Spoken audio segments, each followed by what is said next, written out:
Dime lo que. Captain Zevin here, back at it again with some more One Piece content. And chapter 1032 is out, so if you have not read the chapter, you best get out of here, go read it, and then come back because I will be spoiling about it. Now, without further ado, let's get right into it.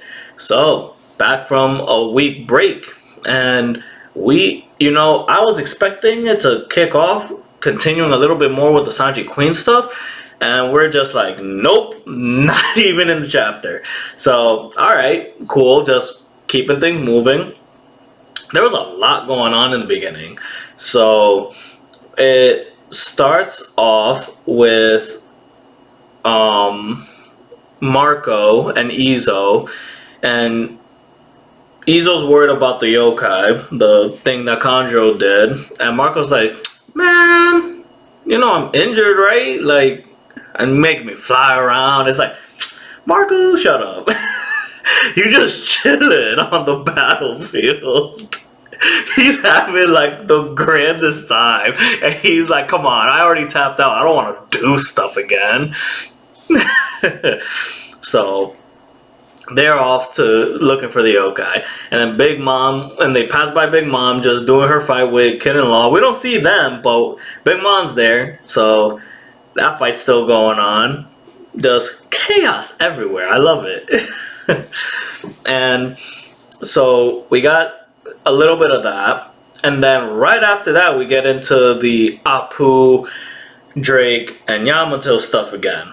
And Apu's like, wait, Yamato! And Yamato's like, I don't got time for this! And Drake's like, stop, Apu! It's so funny. And then Fuga's just there, like, right next to Yamato going, hey! How's it going, buddy? It's just, this is classic One Piece stuff. Like, this is great. And so Fuga is very friendly with Yamato, and obviously Yamato knows Fuga, so I guess they're friends or something. Get some elaboration on that later, I guess.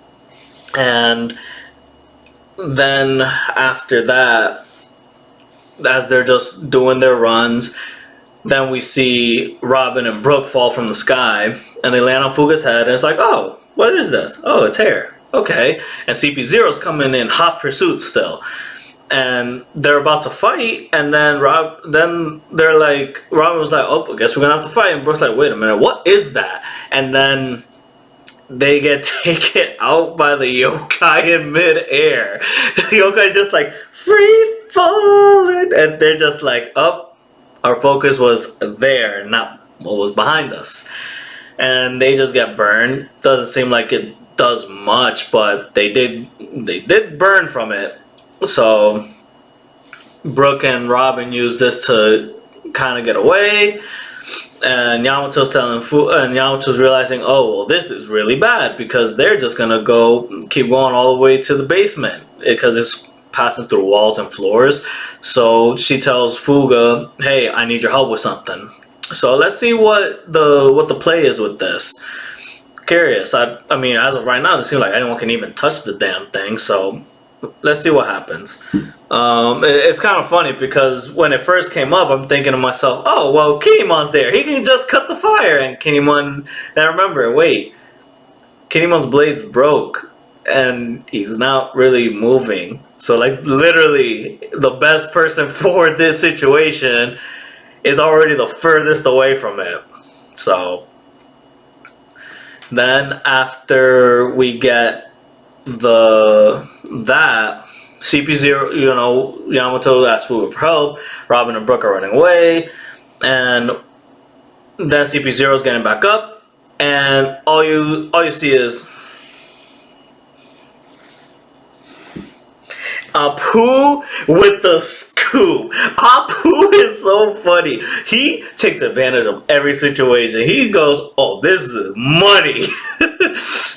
Let's see. The Celestial Dragons dogs, the government dogs, are over here. Dofi's not around anymore, so now they're dealing directly with Kaido. I'm gonna sell this to Morgans, get that money, and they're like, you should have kept your mouth shut. And the smaller mask guy just shigans and finger pistols Apu, and he seemingly seems to get taken out, and I'm like, bro, it's just like with Kizaru. Like, you did your thing. All you had to do was dip.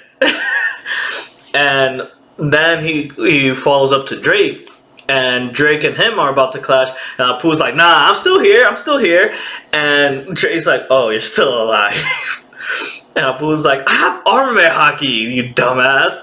It's so funny. And then he's like, alright, well, they picked the fight. And Drake's like, well, technically you started it. And then they mention how they know that Drake's allegiance, so they know about Sword. But how much about Sword do they know? And Drake's like, well, I'm curious to hear what your excuse is.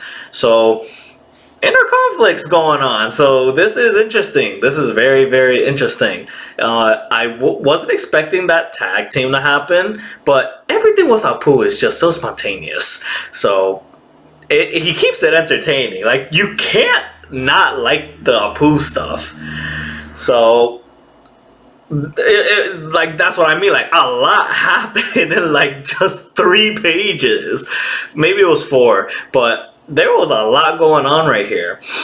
And so we got Apu versus the long arm, taller CP0 guy, and Drake versus the smaller guy. So okay, cool. That's what we're getting. And you notice how Oda teased us again? Brook was right there, and we still didn't get the damn Battle of the Tunes. Just see the freaking Guitar Hero battle go down, and it's not happening. That was like the closest we're probably gonna get to. Whatever. So now we go to Zoro versus King. Wasn't expecting that. I didn't know what to expect, you know. I thought we were going to continue with Sanji stuff, but instead it's like, nope, we're going to go over to Zoro's fight. And Zoro's having a really hard time versus King. And he's dishing out attack after attack, and King's just eating it up. Well, okay. That's the start of that damn battle this chapter. King pulls his head back.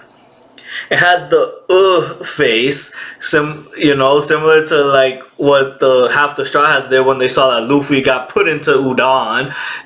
And I'm just there like, King, what the hell are you about to do?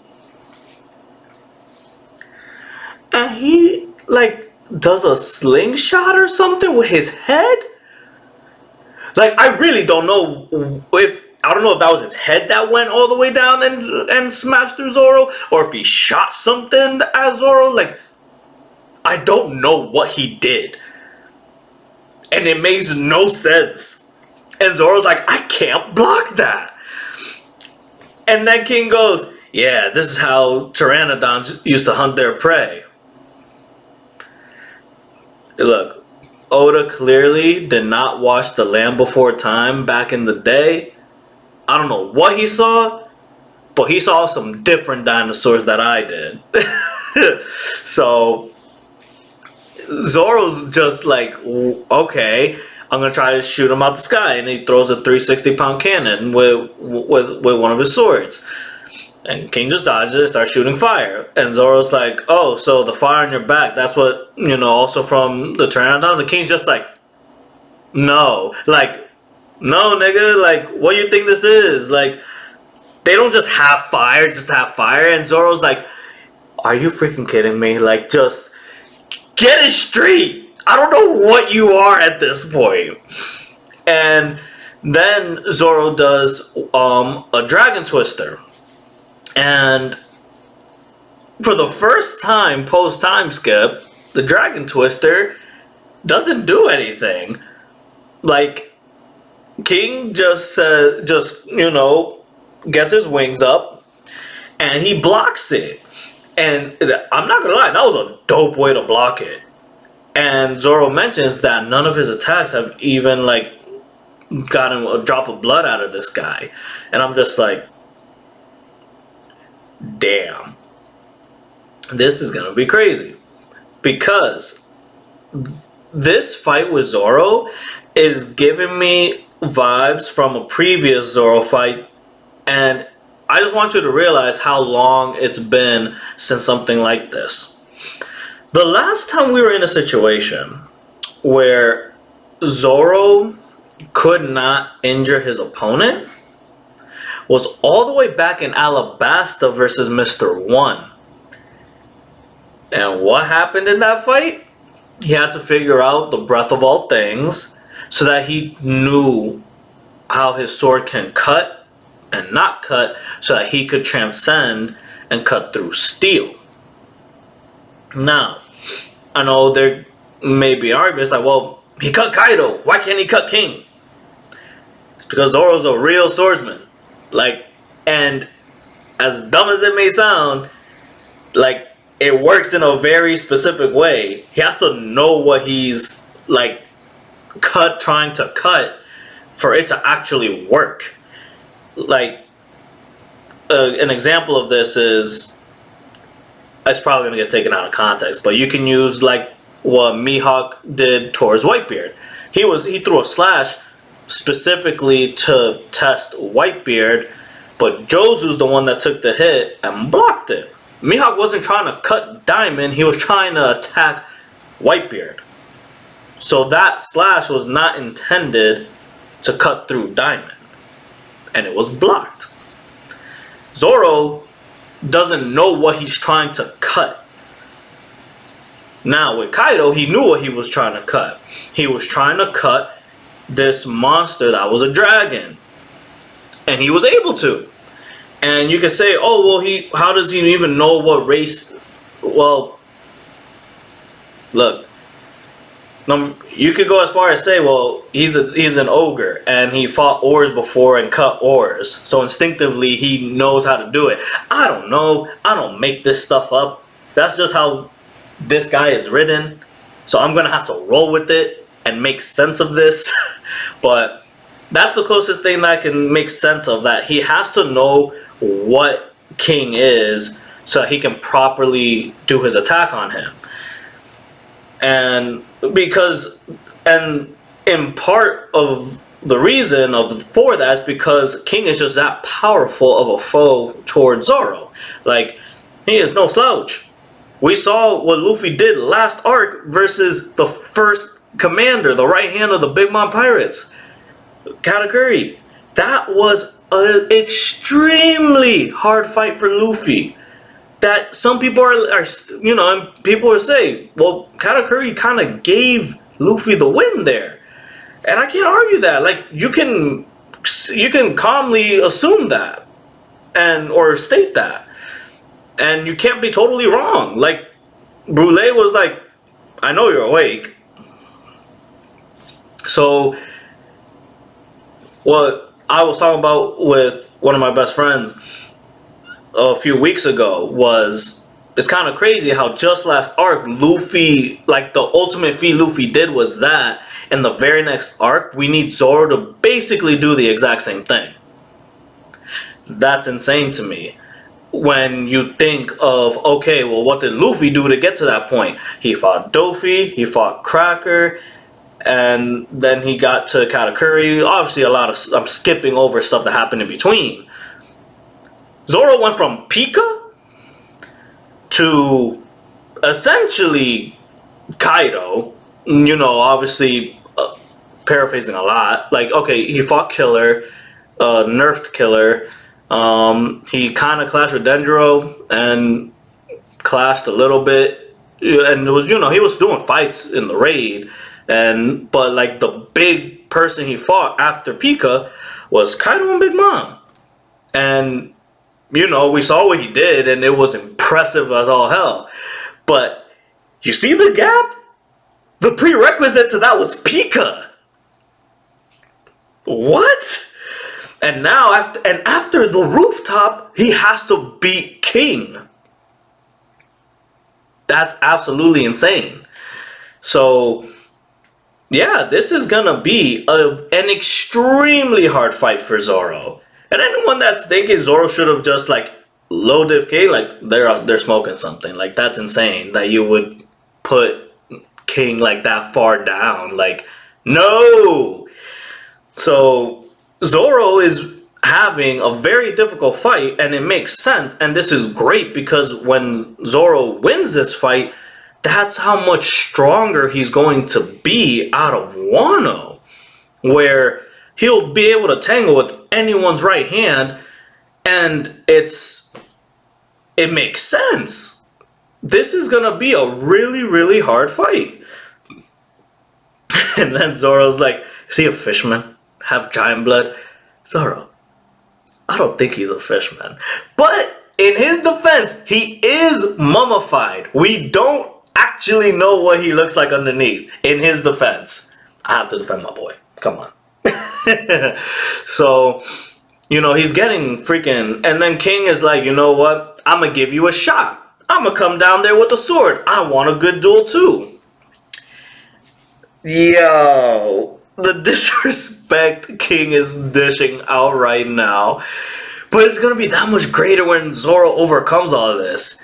And then he hears some, like, a shamasen. I don't know how to properly say it. He hears in the background. And then Enma's like, oh, I like that song. And just takes freaking the hockey out of his arm again. And whether it's because Zoro is having somewhat kind of doubts, or because he's getting weaker, or just because it hurt it, period, and it was going to happen anyway, I don't know. Like, there's so much that happened almost in the same moment. So it's hard to say how many factors actually affected that. But the fact is, Zoro's arm's getting sucked of hockey again. And then we go to Orochi. And he hears it too. And he's like, it's coming next door. Tiptoe, tiptoe, tiptoe. And what do we find? Kumurasaki. In the flesh. Hiyori is here. Playing the song. Now the chapter title, Oden's Beloved Sword, it makes sense now. It heard the previous owner's daughter playing the song, and Orochi's like, am I dreaming? Am I on the other side? Kumurasaki's like, I want to be with you forever, some crap. So let's see what she does. I say poison. That'd be a real ironic thing, he poisoned her dad, she poisons him. I think that would be a nice twist. Whether that will be the way Orochi goes out, I don't know. I still think there's a little bit more that we gotta deal with for Orochi. But I'm not gonna lie. If she takes him out, fine with that. I think he's overstayed. I mean, not overstayed, but he's done his part. He's done good. And I think at any point now, as long as it's with the right people or person, it's okay to take him out. But yeah, so that's how the chapter ends. It's kind of like, oh, well now. So, hey, you know what? It wasn't a crazy chapter this week, but it was good. We got a lot of good setup stuff, and you know me, I love anything that got Zoro with it. Zoro and King's action going on right now. So this is good. This was a good chapter. I'm looking forward to next week. Maybe we see Luffy next week. We had Sanji 1 week. Now we got Zoro and Luffy. So until next time, Captain Zevin is out of here. Subscribe.